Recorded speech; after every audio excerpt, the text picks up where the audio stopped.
என்றாலே வாசற்படி, ஜன்னல், கதவு என்று இருக்கும்.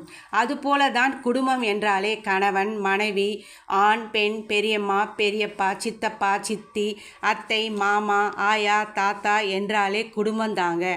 அதே போலதான் நவகிரகம் என்றால் 9, கோள் என்றால் 9, தானியங்கள் என்றால் 9. ஒரு வீட்டில் குடும்பத்தில் அனைவரும் ஒற்றுமையாக இருப்பார்கள் என்று சொல்ல முடியாது. இனிப்பு கசப்பு சேர்ந்து இருப்பது தான் வாழ்க்கை தாங்க.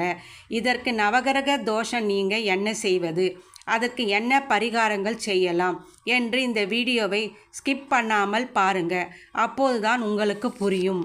காரிய தடைகளை ஏற்படுத்தும் நவகிரக தோஷங்கள் இந்த பரிகாரங்களை செய்யும் வெற்றி கிடைக்கும்.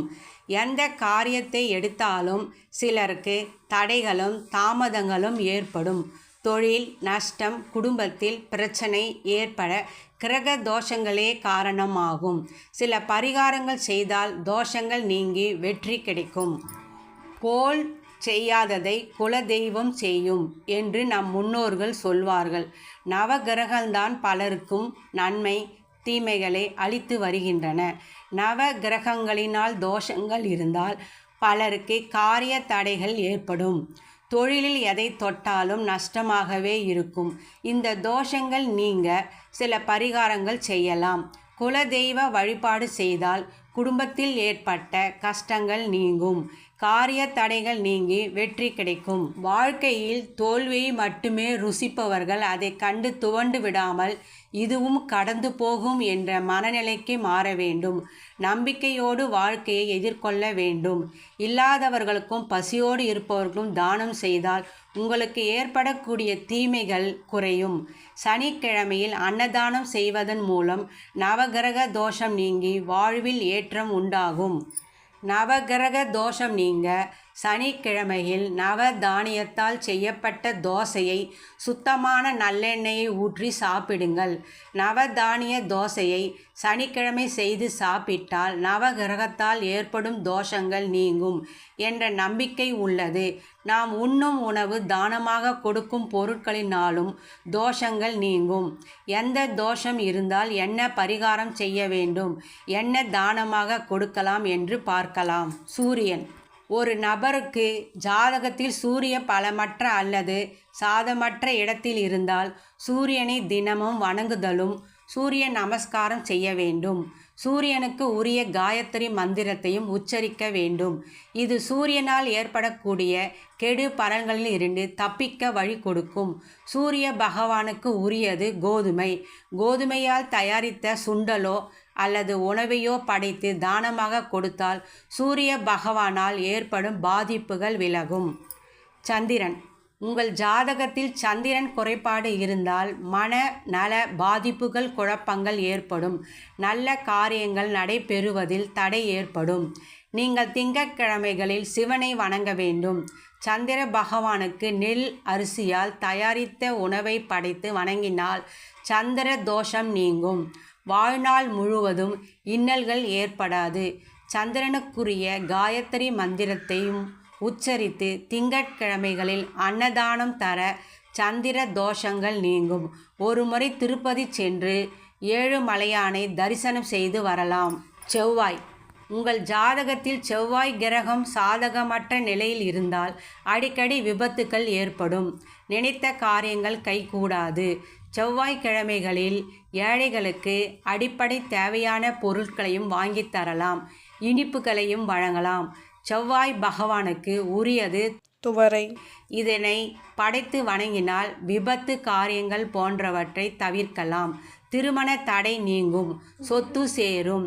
செவ்வாய்க்கிழமை சுந்தர காண்டகத்தை படிப்பதால் செவ்வாய் கிரகணத்தினால் ஏற்படும் மோசமான விளைவுகளும் நீங்கும். புதன். உங்கள் ஜாதகத்தில் புதன் குறைபாடு இருந்தால் உளவியல் ரீதியான பிரச்சனைகள் ஏற்படலாம். இதை சரி செய்ய செம்பினால் செய்யப்பட்ட காப்பு கைகளில் அணிய வேண்டும். புதனுக்கு உரிய பச்சை பயிறு தானியத்தை வைத்து வணங்கினால் ஜோதிட கலையில் புகழ் பெறலாம். கல்வி தடை நீங்கும். பேச்சாற்றல் பெற முடியும். வணிகத்தில் வெற்றி பெறலாம். விநாயகரை வணங்குவதன் மூலமும் பசுவுக்கு கீரை கொடுப்பதன் மூலம் புதன் பகவானால் ஏற்படக்கூடிய குறைபாடுகள் பிரச்சனைகளிலிருந்து விடுபட்டு புதனின் அருள் கிடைக்கும். குரு ஜாதகத்தில் குரு பகவான் சாதகமற்ற நிலையில் இருந்தால் நவ கிரகங்களில் குருவை வணங்க வேண்டும். மஞ்சள் நிற பொருட்களை தானமாக வழங்க வேண்டும். குரு பகவானுக்கு மஞ்சள் நிற துணியை சாற்றி வழிபடுவது மிகவும் சிறப்பானது. குரு பகவானுக்கு உரியது கடலை. கடலையை படைத்து வணங்கினால் மங்கள சுபகாரியங்கள் சுலபமாக நடக்கும். திருமணம் நடைபெறும். புத்திர பாக்கியம் கிடைக்கும். சுக்கிரன் ஒருவரின் ஜாதகத்தில் சுக்கிர பகவான் சாதகமற்ற நிலையில் இருந்தால் வெள்ளை நிற பொருட்களை தானமாக வழங்க வேண்டும். பச்சரிசியை தானம் செய்வது மிகவும் நல்லது. தினமும் லட்சுமி தேவியை வணங்க வேண்டும். சுக்கிர பகவானுக்கு உரியது மொச்சை. மொச்சையை படைத்து வணங்கினால் கலைகளில் வித்திரகரமாக திகழலாம். சுக்கிர பகவானால் ஏற்படக்கூடிய பிரச்சனைகளை நீங்கி வாழ்க்கையில் மகிழ்ச்சி அதிகரிக்கும். சனி ஜாதகத்தில் சனி சாதகமற்ற இடத்தில் இருந்தால் நீங்கள் எல்லாவற்றையும் இழப்பீர்கள். அஷ்டம சனி, ஏழரை சனியால் தனிப்பட்ட வாழ்க்கையை சிக்கல், தொழிலில் பாதிப்பு ஏற்பட்டால் சனியால் ஏற்பட்ட தோஷம் தீர சில பரிகாரங்களை செய்யலாம். சனி பகவானுக்குரியது எள். சனிக்கிழமை எள்ளை படைத்து வணங்கினால் எந்த தடையும் நீங்கும். தேவையில்லாத விரோதம் விலகும். கஷ்டங்கள் நீங்கும். பூர்வீக சொத்து கிடைக்கும். நோய் தீரும். ஆயுள் அதிகமாகும். சனிக்கிழமைகளில் சனி பகவானின் பாதங்களை பார்த்து விளக்கை ஏற்றி வைக்கவும். அனுமன் சாலிசாவையும் பாடி வர சனி பகவானால் ஏற்படக்கூடிய கெடு பலன்கள் நீங்கும். சனிக்கிழமையில் சனி பகவானின் பாதங்களை பார்த்து விளக்கை ஏற்றி வைக்கவும். அனுமன் சாலிசாவையும் பாடி வர சனி பகவானால் ஏற்படக்கூடிய கெடு பலன்கள் நீங்கும். ராகு ஜாதகத்தில் ராகு சரியில்லாத நிலையில் இருந்தால் திருமண தடை, குழந்தை பாக்கியம் கிடைப்பதில் தடை, புகழுக்கு களங்கம் ஏற்படுவது, தொழிலில் எதிர்பாராத நஷ்டம், மனவிரக்தி, அடிக்கடி இடைமாற்றம், வீண் பழி சுமத்தல், குடும்ப பிரிவு உள்ளிட்ட பிரச்சனைகள் வரும். இந்த பாதிப்புகள் நீங்கவும் ராகு தோஷத்தில் இருந்து தப்பிக்க சில வழிகள் உள்ளன. ராகு பகவானுக்கு உரியது உளுந்து. உளுந்து படைத்து வணங்கினால் நாகதோஷம் நீங்கும். முயற்சியில் வெற்றி கிடைக்கும். துர்க்கை அம்மனை அருளாசி பரிபூரணமாக கிடைக்கும்.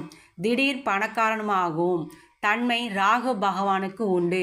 சனிக்கிழமை காலை 6:15 மணி முதல் 6:45 மணி வரை 5 அகல் தீபத்தை வீட்டு பூஜை அறையில் ஏற்றி வையுங்கள். தினமும் துர்க்கை காயத்ரி சொல்லுங்கள். பாதிப்பு நீங்கும். கேது பகவான் ஒருவரின் ஜாதகத்தில் சரியாக இல்லாமல் இருந்தால் அந்த நபருக்கு திடீர் பொருளாதார சரிவு, மனக்குழப்பம் ஏற்படும். சமூகத்தில் பெயர் புகழ் கெடுவது, குழந்தை பேறு ஏற்படுவதில் தாமதம் ஏற்படும். கேது பகவானுக்குரியது கொள்ளு.